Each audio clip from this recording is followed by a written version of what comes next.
What's going on? Welcome to breakdown number 7 here.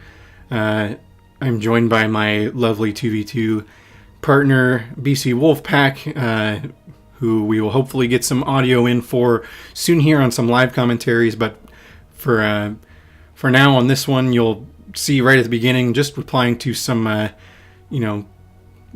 it's just a little hay mail. It's nothing big deal. I don't even think he was being serious, but he called me a noob, and what better way to respond than with some emojis and a whale. I think it's always important to send a whale at the end of any emoji string on Xbox. But with the gameplay today, we are going to see a matchup where we are using a combo of Serena and Decimus.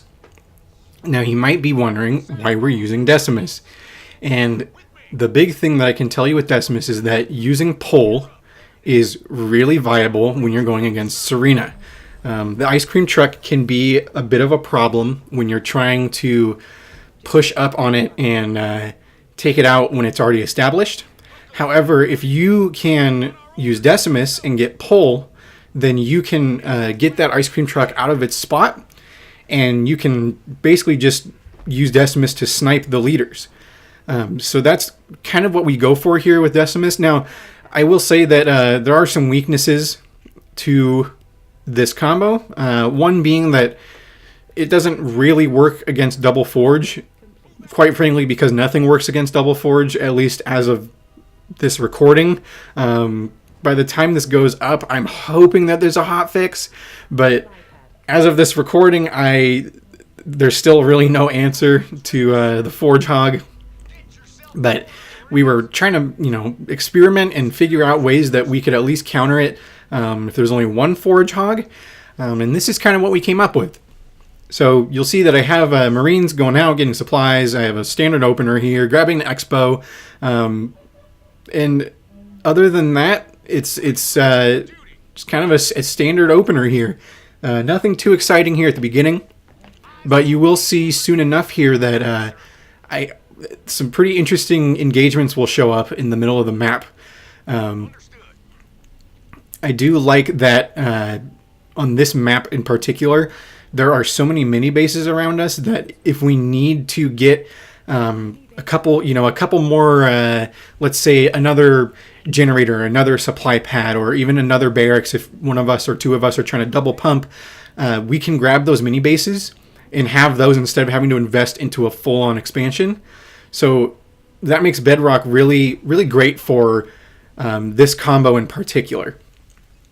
Now you see I did go double barracks because I want to get infantry, I want to get my cryo troopers out, and I want to be able to dump, I guess I'm going to dump Marines and cryo troopers on them. I want to be able to double pump Marines and cryo troopers at the same time while having my ice cream truck made.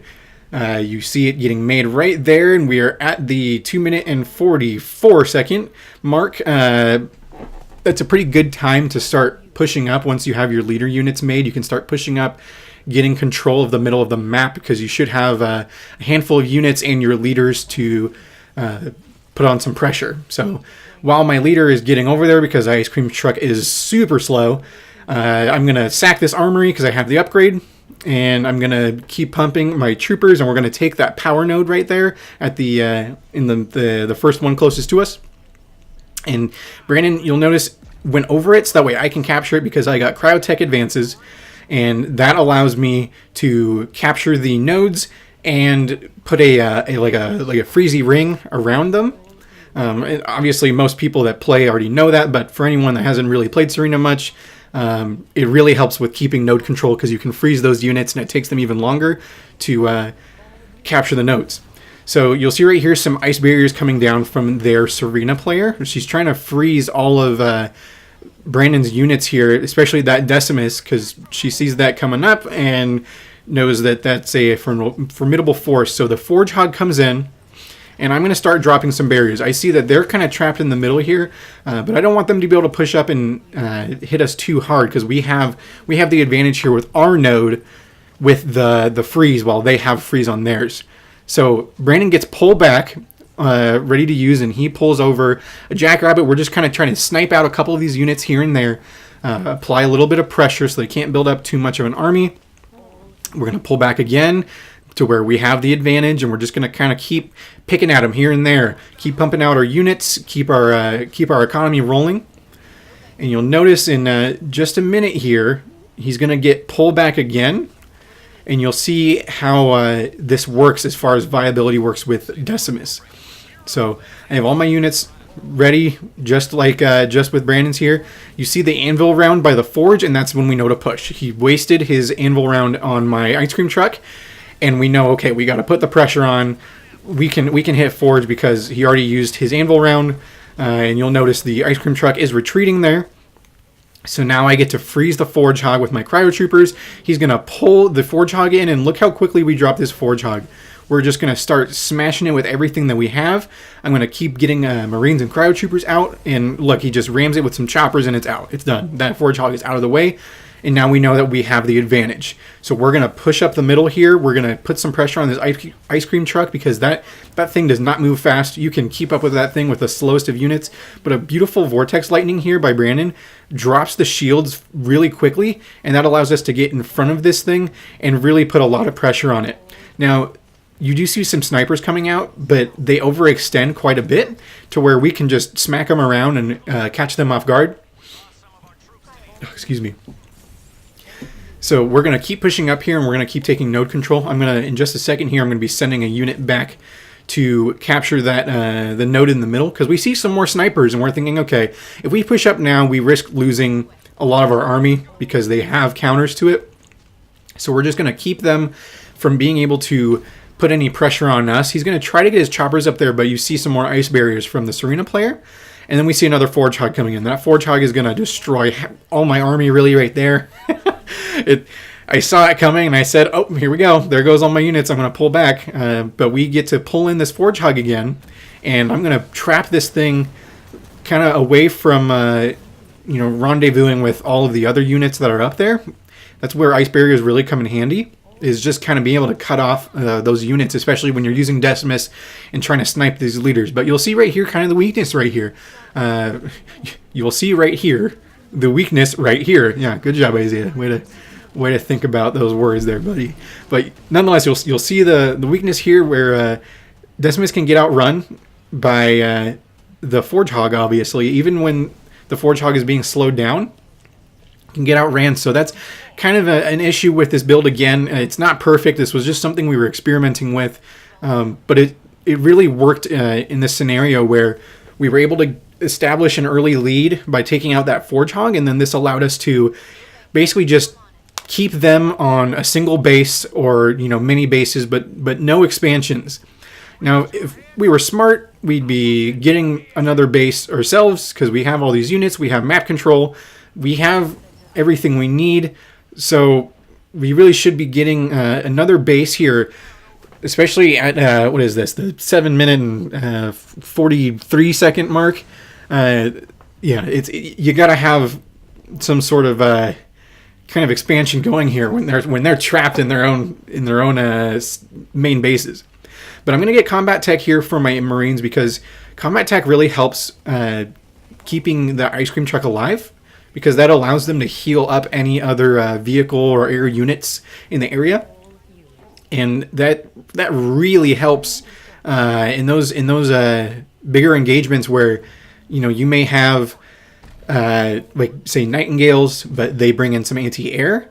So then you have Marines that can grenade the anti-air and use their RPGs against the anti-air, and then you can pull back and let the Marines heal the Nightingales while the Nightingales are healing each other. It really helps just with the longevity of your army comp. So having fully upgraded Marines and having a handful of them in your army comp can really help just in general at all stages in the game. In the late game, maybe not so much. Marines are squishy, and they're not going to be able to take many hits at that point. But certainly in the early to even mid game with Serena, it's good to have some Marines with RPGs and then just that combat tech upgrade. Now I'm going to get the what's it called? Heavy cryo cannon, I think is what it's called. And ultimately, when you upgrade those leader abilities there, or just the leader unit, I should say, when you upgrade those, not only do you get those boosts, but you also get more health with your leader units, and when you have something slow like the ice cream truck and you're trying to keep it alive, you need those upgrades, because it's gonna get taken out and outclassed if you don't get those. So you notice that I went into Hornets.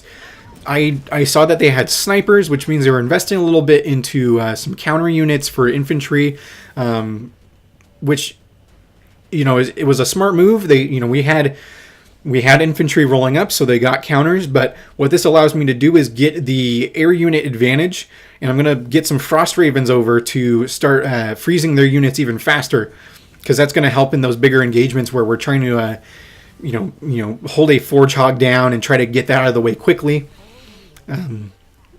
Frost Ravens are pretty cool. I don't know how viable they are. I mean, obviously they should probably be a part of your comp if you have the resources to spare, but I wouldn't necessarily prioritize them, because there's other units that can freeze as well. But certainly in late game, you want them instead of like Cryo Troopers, because they are more mobile and can freeze, I think, a lot more quickly. I don't have any facts to base that off of, but just from what I've seen, they seem to be able to help with that a little bit more than the troopers in the late game. But Brandon sent in his choppers to die so he could get a little bit more space in his army. And you see some Nightingales here, and we're going to pull in this Forge Hog away from them, so that way he can't be healed by the Nightingales. And a good job by the Forge player to hit us with that scatter bomb while we're all bunched up there. It was a really good hit, and the Serena player had a decent move with freezing us, but then used the Seismic Blast while we weren't frozen, and on my army that wasn't really touched by the ice in the first place. So that wasn't really the greatest move by that Serena, and I know that, so I'm going to try to keep the pressure on now that I know that Serena already used those leader powers.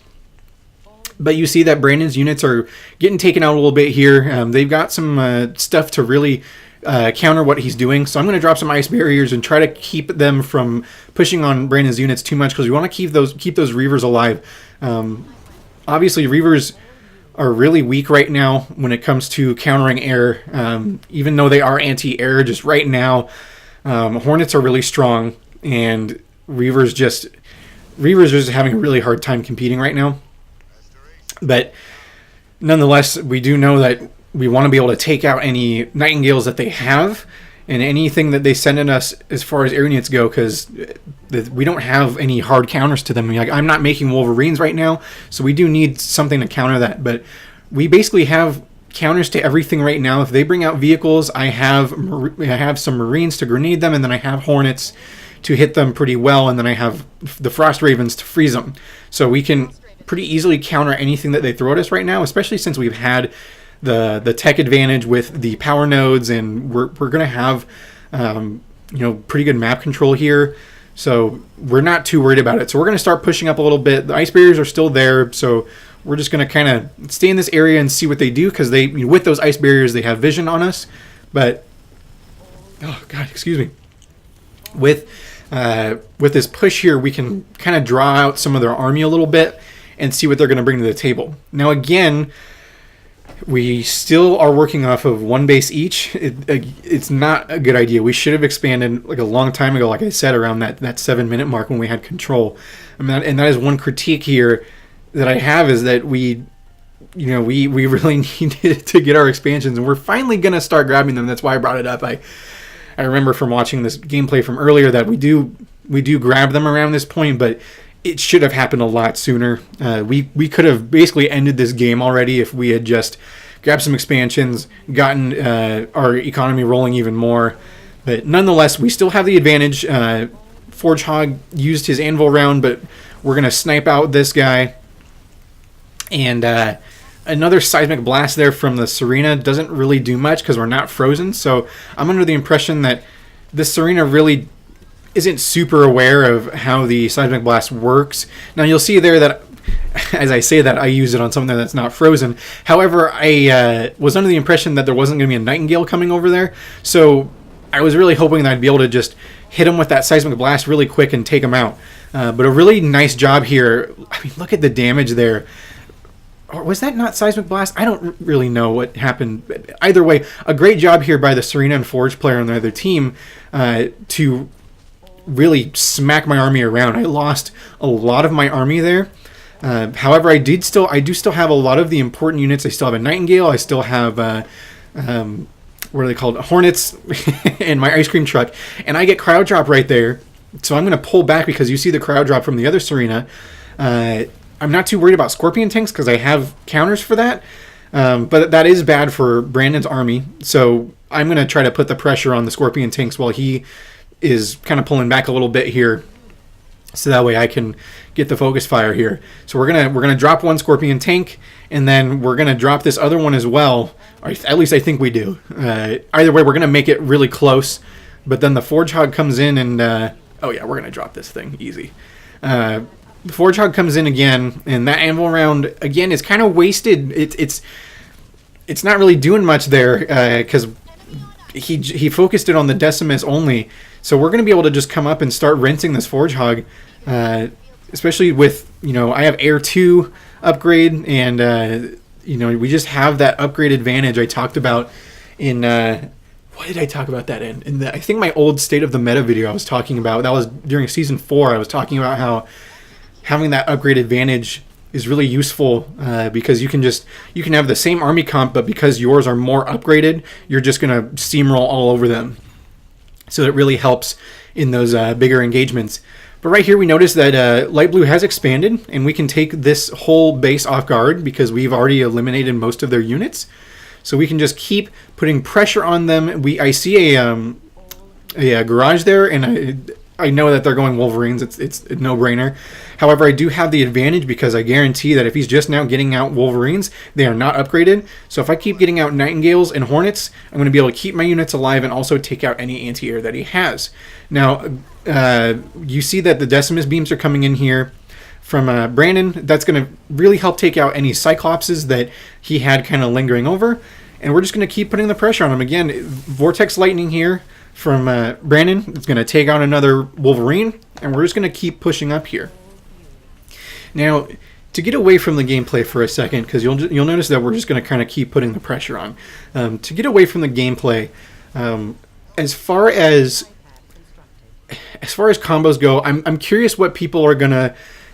I'm curious, like, to the people that watch this, what are you going to be running when the hotfix comes out? Because, obviously we don't know what they're going to do, but we do know that they're at least going to be nerfing Forge considerably because he is insane right now. But I'm curious what combos you're thinking are going to work. Personally, I like to think that Arbiter and Serena are going to be very viable so long as Serena isn't super nerfed as well, because I really don't believe that she is overpowered. I think that she's actually pretty well balanced, and she's very unique. I think a lot of the reason people are saying she's overpowered is because they don't know how to counter the freeze yet. They don't really know what to do about that. So they're just kind of saying like, oh, Serena's overpowered too. She needs to be nerfed. And I really don't believe that. I think that she's a very unique and viable leader that has a lot of cool stuff that she brings to the table. But I think that because she is paired with Forge so much, she kind of gets this bad rap of like, oh, she's just overpowered. She's too good. But I think it's really just because Forge is too good, and that makes her look too good. But I also think that this combo right here, Decimus and Serena, is going to be a good one when the hotfix comes out, because I think that Forge Hog will be nerfed, and then we can be able to snipe that even easier without the anvil round completely destroying any army that we have. So I think that this will be a decent comp for 2s. Now, I would play more 3s, but I don't really have a dedicated third person to play 3s with at the time that we normally do, because we are on the West Coast and we play when most of our buddies that live on the East Coast are already going to bed, because we get on like midnight and they get on at like they're on until like midnight their time, and it's only like 9 o'clock for us, so we get on and it's like 3 in the morning for them. So it's kind of hard to play sometimes with any of our East Coast friends, but so we play a lot of 2s together because that's what we're more comfortable with. But any combos, 3s, 2s, just tell me what you think is going to be viable, because I'm really interested on how that all is going to work with this new hotfix that's going to come out. But back to the gameplay here. You saw a couple nice leader powers from the Forge and Serena player, but again, with the upgrade advantage, we really didn't sustain that much damage from that. So I'm going to be able to just kind of grab whatever I want here, which I believe I'm going to grab. I believe I'm going to grab Cryo Bomb as soon as I get my units kind of skirted out of there. You'll notice that earlier I did grab the Cryo Drop to get some more tanks in and get more of a variety with my army comp. And I'm sure people are screaming, hey, use your power. You have 4,000 power.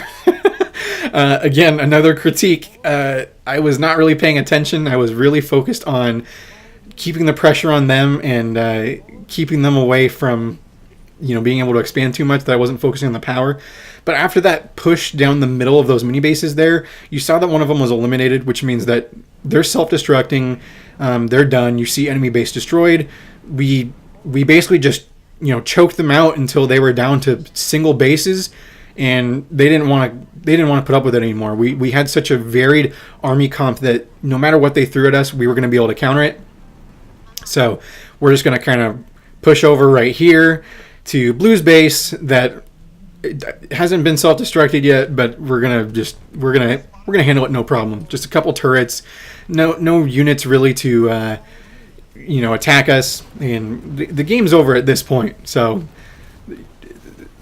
right now it's just a matter of getting it over with.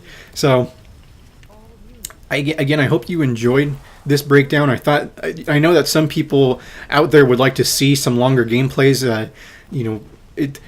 They're a little bit harder to break down because I have to kind of talk for like 25 minutes, 30 minutes, and that talking for that long, you start to kind of stumble over some of your words and stuff. So, I apologize. A lot of my breakdowns usually aren't this long, but if you like these longer gameplays, I'll keep doing them because we have plenty of long matches. Some that we don't necessarily win, but nonetheless, I'm gonna, those long matches, I'll make sure to keep looking at and see if they're good for breakdowns. But again, I really enjoyed this gameplay. I thought it was a pretty good example of how this combo can really work if you can snipe those units early on, because you can just kind of come over, take snipe out their leaders, and then you have that clear advantage already in the early game. So thanks for watching that one. Saw a couple of achievements there with Serena through the gameplay. And, that's how you get those. Achievement guide, already done. So, anyways, hope you enjoyed. I'll stop rambling now, and I'll see you in the next one.